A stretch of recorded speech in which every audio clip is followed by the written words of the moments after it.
আজকে আপনাদের সাথে শেয়ার করব বাংলা সাহিত্যের বিখ্যাত একজন কালজয়ী কথা সাহিত্যিক তারাশঙ্কর বন্দ্যোপাধ্যায়ের বহুল পঠিত এবং কালোত্তীর্ণ একটি ছোট গল্প তারিণী মাঝি। তারিণী মাঝি গল্পটি তারাশঙ্কর বন্দ্যোপাধ্যায়ের নির্বাচিত ছোট গল্প বইটি থেকে আমি সংগ্রহ করেছি।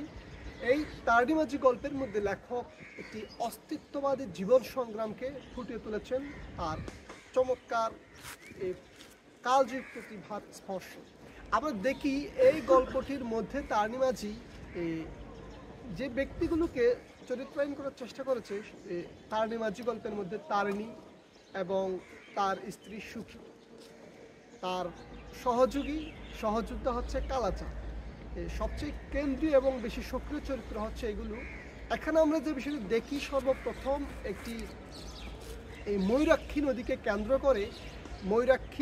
কেন্দ্র করে তাদের যে জীবিকা নির্বাহ, একটা খেয়া নৌকাতে নদী পারাপারের মাধ্যমে সে তার জীবন নির্বাহ করত। কালাচাঁদ ছিল তার সহযোগী এবং তার স্ত্রী ছিল সুখী।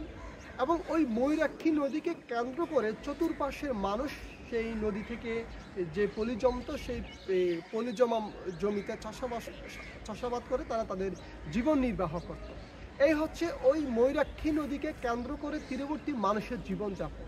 কিন্তু লেখক যে বিষয়টি দেখিয়েছেন সেটা হচ্ছে যে তারিণী মাঝি তার যে জীবিকা নির্বাহ করার জন্য যে ময়ূরাক্ষী নদীর উপর নির্ভরশীল ছিল, সেই নদীটা একটু যদি ব্যাখ্যা দিই লেখকের ভাষায়, সেটা হচ্ছে ময়ূরাক্ষীর এই খরস্রোতায় তার বিশেষত্ব। 12 মাসের মধ্যে 7-8 মাস মরুভূমি, বর্ষার প্রারম্ভে সে রাক্ষসীর মতো ভয়ঙ্কর। অর্থাৎ এই নদীটা 12 মাসের মধ্যে 7-8 মাস থাকে সেটা মরুভূমি, এবং এই নদীটা বর্ষার প্রারম্ভে একটা রাক্ষসীর মতো ভয়ঙ্কর হয়ে যায়। নদীর দুটি রূপ উনি দেখিয়েছেন। এই 12 মাসের মধ্যে যে কয়েক মাস সে খেয়া পারাপার করে তার যে জীবন নির্বাহ করে, এর পরবর্তী যে সময়গুলো থাকে তখন যে নদী মরুভূমি থাকে, সেই নদীর তীরবর্তী মানুষজন যারা আছেন তারা ওই নদী থেকে যে পলিজমা মাটিতে চাষাবাদ করে জীবিকা নির্বাহ করে। যে দীর্ঘ সময় যে নদীতে পানি থাকে না, মরুভূমি থাকে, সেই নদীর মধ্যে যে বন্যা প্রত্যাশা করে, জোয়ার বা পানির যে একটা জলস্রোত সেটা প্রত্যাশা করে, সে কিন্তু অন্যান্য মানুষদের মতো সেও পূজা করত নদীতে, যাতে পানি আসে, নদীতে বন্যা হয়ে যাতে চতুর্দিকে প্লাবিত হয়ে যায়। কারণ প্রাকৃতিক পদ্ধতিতে এই প্লাবন ছাড়া, বন্যার পানির যে একটা প্লাবিত হওয়া ছাড়া আশেপাশের মানুষ চাষাবাদ করতে পারবে না। চাষাবাদ করতে না পারলে তারা তাদের জীবিকা নির্বাহ করতে পারবে না। তা অর্থনৈতিকভাবে তারা সচ্ছল না হলে যে তারিণী মাঝির খেয়া পারের মাধ্যমে তারিণী মাঝিও তাদের কাছ থেকে টাকা উপার্জন করতে পারবে না, সেজন্য সেটা সে প্রত্যাশা করত, পূজা করত। যদিও মানুষ বলতে তারিণী মাঝি নদীতে পানি হওয়ার জন্য পূজা করতো, যাতে সে তার খেয়া পারাপার করে, কিন্তু তার মধ্যে যে একটা মানুষের জন্য, সমাজের জন্য যে একটা ভাব আসে, সেটা কিন্তু তার মধ্যে ছিল। আমরা দেখি তারিণী মাঝি এবং তার স্ত্রী সুখীর দাম্পত্য জীবন খুব চমৎকার একটি দাম্পত্য জীবন ছিল। যদিও তাদের মধ্যে ব্যাপক অভাব থাকলেও তারিণী মাঝি ছিল একজন দূরদর্শী, একদম চৌকস মাঝি। সে খেয়া পারাপারের পাশাপাশি ওই নদীতে যে বর্ষার প্রারম্ভে যে ভয়ঙ্কর থাকে, সেই ভয়ঙ্কর সময় যে সমস্ত লোকজন এই নদীতে বিভিন্ন দুর্ঘটনাবশত মানুষের জিনিস ভেসে চলে যেত, মানুষ এই নদীতে ভেসে চলে যেত, সেই ভেসে যাওয়া লোকজনকে সে উদ্ধার করে তাদের কাছ থেকে বিভিন্ন ধরনের পুরস্কার কিংবা টাকা সে উপার্জন করত। এটা দিয়ে সে তার যে স্ত্রী সুখীকে সে তার পছন্দের জিনিসপত্র উপহার দিয়ে, তার সুখীকে খুশি করার জন্য যে সমস্ত জিনিস সে যতটুকু পারে সেটা সে উপহার দিত। এবং এইসব মিলিয়ে তাদের মধ্যে একটা যে চমৎকার এবং অর্থবহ একটা দাম্পত্য জীবন তাদের মধ্যে ছিল। আমরা দেখি এই গল্পের মধ্যে যে সে যেই সুখীর জন্য, যেই স্ত্রীর জন্য সে আজীবন জীবনের ঝুঁকি নিয়ে ভয়ঙ্কর ময়ূরাক্ষীতে সে ডুবুরির কাজ করে মানুষের ভেসে যাওয়া জিনিসপত্রগুলো উদ্ধার করে যে টাকা উপার্জন করতো, পুরস্কার গ্রহণ করতো, সেই পুরস্কারের টাকা দিয়ে তার স্ত্রীকে কিন্তু সে সুখী করার জন্য, হ্যাপি করার জন্য কিন্তু সে সবসময় অর্থায়ন করত। অথচ এই গল্পের যে শেষ পর্যায়ে গিয়ে আমরা যেটা দেখবো, সেই সুখী তার হাতের পেশনের মাধ্যমে, তার হাতের মাধ্যমে তার জীবন যায়। এর আগে আরেকটা বিষয় আমরা তুলে ধরবো, এখানকার যে একটা অস্তিত্ববাদী জীবন দর্শন লেখক দেখানোর চেষ্টা করেছে, সেটা হচ্ছে ভয়ঙ্কর একটা দুর্ভিক্ষ এই গ্রামের মধ্যে ছড়িয়ে পড়ছিল। দীর্ঘদিন ধরে ময়ূরাক্ষী নদীতে পানি প্রবেশ করে নাই, নদীটা মরুভূমিতে পরিণত হয়েছিল। চতুর্পাশে যারা এই নদীর পানি দিয়ে যে যারা জীবিকা নির্বাহ করতো, তারা আলটিমেটলি পানি না থাকার কারণে তারা চাষাবাদ করতে পারেন। যখন তারা চাষাবাদ করতে পারেন, ঠিক তখনই দুর্ভিক্ষ শুরু হয়েছে ময়ূরাক্ষীর তীরবর্তী গ্রামে। আমরা দেখিতে দেখিতে দেশে হাহাকার পড়িয়া গেল, দুর্ভিক্ষ যেন দেশের মাটির তলে আত্মগোপন করিয়াছি। তারিণীও শহরে গেল, অর্থাৎ তারিণীও গ্রাম ছেড়ে সেও শহরে চলে যায় সুখীকে নিয়ে। অর্থাৎ শহরে যাওয়ার জন্য তার যে যাত্রাপথ, মাত্র কয়েক দিনের মাথায় সে একটা এলাকায় গিয়ে আশ্রয় গ্রহণ করে শহরে যাওয়ার পথে তখন সে হঠাৎ লক্ষ্য করিল যে প্রকৃতির এক ব্যাপক পরিবর্তন, অর্থাৎ যে পিঁপড়েদের ডিম মুখে নিয়ে উপরের পানে চলল। অর্থাৎ যখনই বন্যা হওয়ার একটা আশঙ্কা থাকে, বৃষ্টি হওয়ার একটা আশঙ্কা থাকে, ঠিক তখনই পিঁপড়া কিন্তু আমরা দেখি তারা তাদের যে খাবার কিংবা তাদের ডিমগুলো নিয়ে তারা কিন্তু নিরাপদ আশ্রয়ে যাওয়ার জন্য ছুটাছুটি করে। প্রাকৃতিক একটা লক্ষণ বৃষ্টি হওয়ার কিংবা বন্যা হওয়ার কিংবা পানি ছড়িয়ে পড়ার।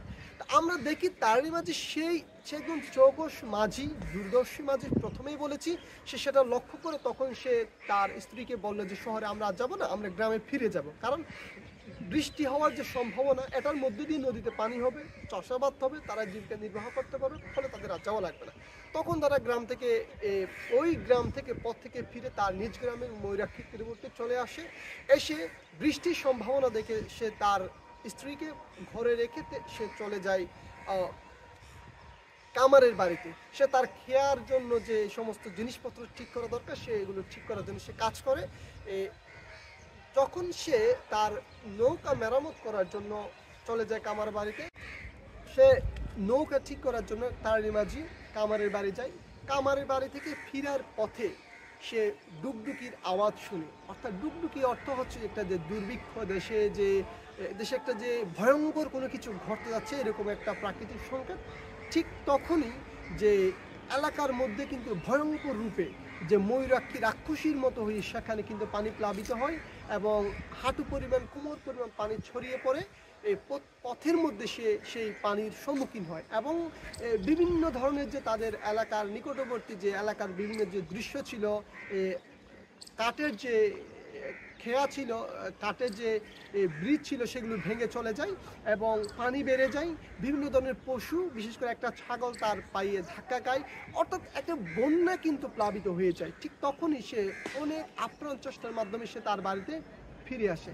তার বাড়িতে ফিরে এসে সে দেখে এলাকার সমস্ত লোকজন আশ্রয়ের জন্য ঘর থেকে বেরিয়ে যায়।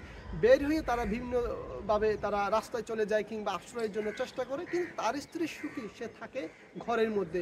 সে ঘরে চাল ধরে এক কোমর পানির মধ্যে সে দাঁড়িয়ে থাকে তার স্বামীর অপেক্ষায়। কিন্তু তখন যোগাযোগ ছিল না, তাই তারা যোগাযোগ করতে পারেনি। কিন্তু তার স্বামী এসে তাকে কোথায় খুঁজবে, এই অপেক্ষায় সে জীবনের ঝুঁকি নিয়ে সে কিন্তু তার ঘরের মধ্যে ঘরে চাল ধরে সে অপেক্ষায় থাকে। আমরা দেখি তার নিয়ে এসে তাকে বলে যে কিছুক্ষণের মধ্যে ঘর তো ধসে পড়তে পারে, তুমি কেন দাঁড়িয়ে আছো? তার তখন বলেছিল তোমার অপেক্ষা। অর্থাৎ সে তার স্বামীকে সহ নিয়ে দুইজনে তখন জীবন সংগ্রাম, তারা অস্তিত্ব রক্ষা সংগ্রাম শুরু করে দেয়, দিয়ে তারা বাঁচার চেষ্টা করে। এক পর্যায়ে গিয়ে পানি আরও বেশি বাড়তে থাকে। তাদের যে আত্মচিৎকার, সেটা পানি শুনে না ভয়ঙ্কর রূপে ময়ূরাক্ষীর পানি বাড়তে থাকে। এক পর্যায়ে তারা একটা নদীতে পড়ে যায়। নদীতে পড়ে যাওয়ার পর গভীর স্রোতে তারা দুজনেই বাঁচানোর চেষ্টা করে।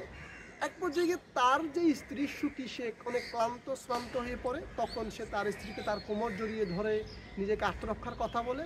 কিন্তু দীর্ঘক্ষণ হওয়ার কারণে পানির মধ্যে সে এক পর্যায়ে চৌকস তারিণী মাঝিও তার যে দূরদর্শী যে বুদ্ধিমত্তা এবং শক্তি, পানির সাথে খেলার যে তার যে অসাধারণ দক্ষতা, সেটি কিন্তু ধীরে ধীরে ক্লান্ত হয়ে আসে। এক পর্যায়ে গিয়ে আমরা দেখি সেই তারিণী সে আলো এবং মাটির কাছে সে আশ্রয় নেওয়ার জন্য তার স্ত্রীকে বারবার ছেড়ে দিতে বলে। এক পর্যায়ে গিয়ে সে তার স্ত্রীকে জোর করে, তাকে যে জড়িয়ে ধরে আছে তাকে মুক্ত করে নিজে বাঁচার জন্য যুদ্ধ করে। এক পর্যায়ে গিয়ে সে তার হাত দিয়ে তার স্ত্রী সুখীকে নিজের শরীর থেকে তাকে যে জড়িয়ে ধরেছে সেখান থেকে সরিয়ে দেওয়ার জন্য তার গলা পেশন করে তাকে হত্যা করে সে আলো এবং মাটির সন্ধানে সে ওই পানি থেকে নদী থেকে নিজেকে রক্ষা করে সে বেঁচে যায়।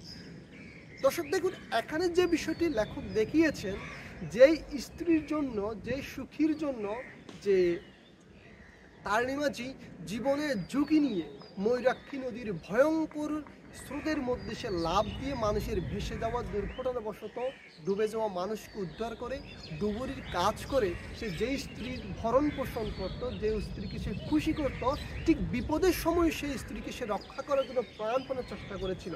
এবং বিপদের সময় যখন তার যে সুখীর যে স্ত্রী তারিণী মাঝি যে গ্রামে ছিল না, সেই স্ত্রী কিন্তু জীবনের ঝুঁকি নিয়ে সব মানুষ যখন পাড়া ছেড়ে চলে যায় তখনও কিন্তু তার অপেক্ষায় ছিল এবং তাদের মধ্যে দেখাও হয়। এবং ভয়ঙ্কর যে স্রোতের মধ্যে, বন্যার মধ্যে সে কিন্তু তার স্ত্রীকে রক্ষা করার জন্য প্রাণপণ চেষ্টা করেছিল।